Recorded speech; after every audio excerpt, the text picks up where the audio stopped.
ओम नमः शिवाय। शिव पुराण अध्याय पहला। अध्याय तीसरा। बिंदुक ब्राह्मण की कथा। श्री सूत जी बोले, शौनक सुनो, मैं तुम्हारे सामने एक अन्य गोपनीय कथा का वर्णन करूंगा, क्योंकि तुम शिव भक्तों में अग्रगण व देव वेद विदाताओं में श्रेष्ठ हो। समुद्र के निकटवर्ती प्रदेश में वास्कल्या नामक गांव है, जहां वैदिक धर्म से विमुख महापापी मनुष्य रहते हैं। वे सभी दुष्ट हैं एवं उनका मन दूषित विषय भोगों में ही लगा रहता है। वे देवताओं एवं भाग्य पर विश्वास नहीं करते। वे सभी कुटिल वृत्ति वाले हैं, किसानी करते हैं और विभिन्न प्रकार के अस्त्र शस्त्र रखते हैं। वे व्यभिचारी हैं। वे इस बात से पूर्णतः अनजान हैं कि ज्ञान, वैराग्य तथा सद्धर्म ही मनुष्य के लिए परम पुरुषार्थ है। वे सभी पशु बुद्धि हैं। अन्य समुदाय के लोग भी उन्हीं की तरह बुरे विचार रखने वाले, धर्म से विमुख हैं। वे नित्य कुकर्म में लगे रहते हैं एवं सदा विषय भोगों में डूबे रहते हैं। वहाँ की स्त्रियां भी बुरे स्वभाव की हैं, स्वेच्छाचारिणी, पाप में डूबी, कुटिल सोच वाली और व्यभिचारिणी हैं। वे सभी सद्व्यवहार तथा सदाचार से सरलता शून्य हैं। वहाँ सिर्फ दुष्टों का निवास है। वो अश्कल्या नामक गांव में बिंदुक नाम का एक ब्राह्मण रहता है। वह अधर्मी, दुरात्मा एवं महापापी था। उसकी स्त्री बहुत सुंदर थी। उसका नाम चंचुला था।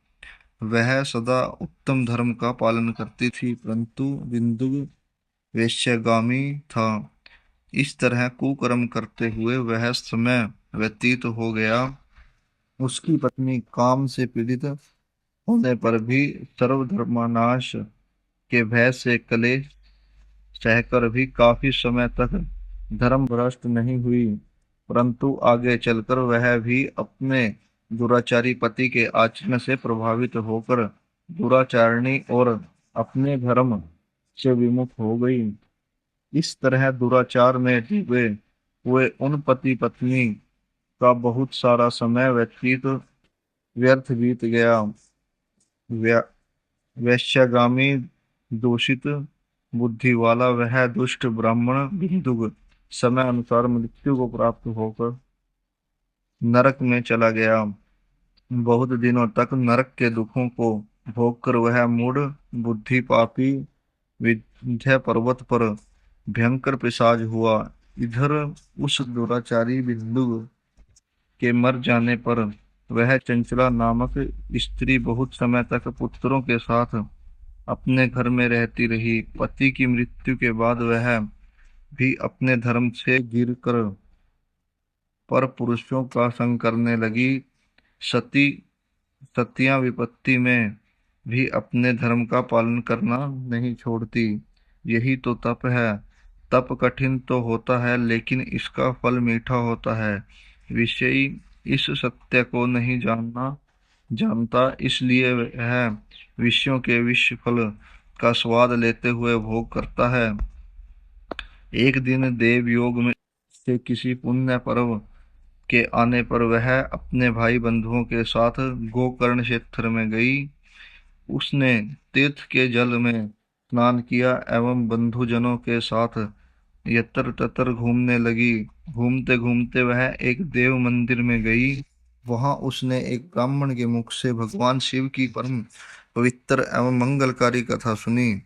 कथावाचक ब्राह्मण कह रहे थे कि जो स्त्रियां व्यभिचार करती हैं, वे मरने के बाद जब यमलोक जाती हैं, तब यमराज के दूत उन्हें तरह तरह से यंत्रणा देते हैं। वे उसके कामांगों को तप्त लोहे दंडों से दागते हैं। तप्त लोहे के पुरुष से उसका संसर्ग कराते हैं। ये सारे दंड इतनी वेदना देने वाले होते हैं कि जीव पुकार पुकार कर कहता है कि अब वह ऐसा नहीं करेगा, लेकिन यमदूत उसे छोड़ते नहीं। कर्मों का फल तो सभी को भोगना पड़ता है। देव, ऋषि, मुन्य, मनुष्य सभी इससे बंधे हुए हैं। ब्राह्मण के मुख से यह वैराग्य बढ़ाने वाली कथा सुनकर चंचला भय से व्याकुल हो गई। कथा समाप्त होने पर सभी लोग वहां से चले गए। तब कथा बाचने वाले ब्राह्मण देवता से चंचला ने कहा, हे ब्राह्मण, धर्म को न जानने के कारण मेरे द्वारा बहुत बड़ा दुराचार हुआ है। स्वामी, मेरे ऊपर कृपा कर मेरा उद्धार कीजिए। आपके प्रवचन को सुनकर मुझे इस संसार से वैराग्य हो गया है। मुझ मूढ़ चित्त वाली पापिनी को धिक्कार है। मैं निंदा के योग्य हूँ।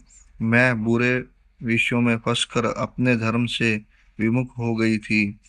कौन मुझ जैसी कुमार्ग में मन लगाने वाली पापिनी का साथ देगा?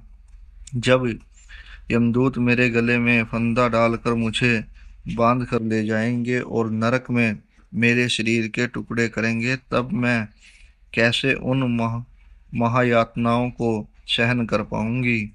मैं सब प्रकार से नष्ट हो गई हूँ, क्योंकि अभी तक मैं हर तरह से पाप में डूबी रही हूँ।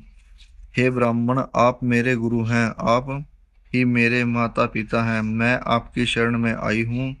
मुझ अबला का अब आप ही उद्धार कीजिए। सूत जी कहते हैं, शौनक इस प्रकार विलाप करती हुई चंचला ब्राह्मण देवता के चरणों में गिर पड़ी। तब ब्राह्मण ने उसे कृपा पूर्वक उठाया। ओम नमः शिवाय।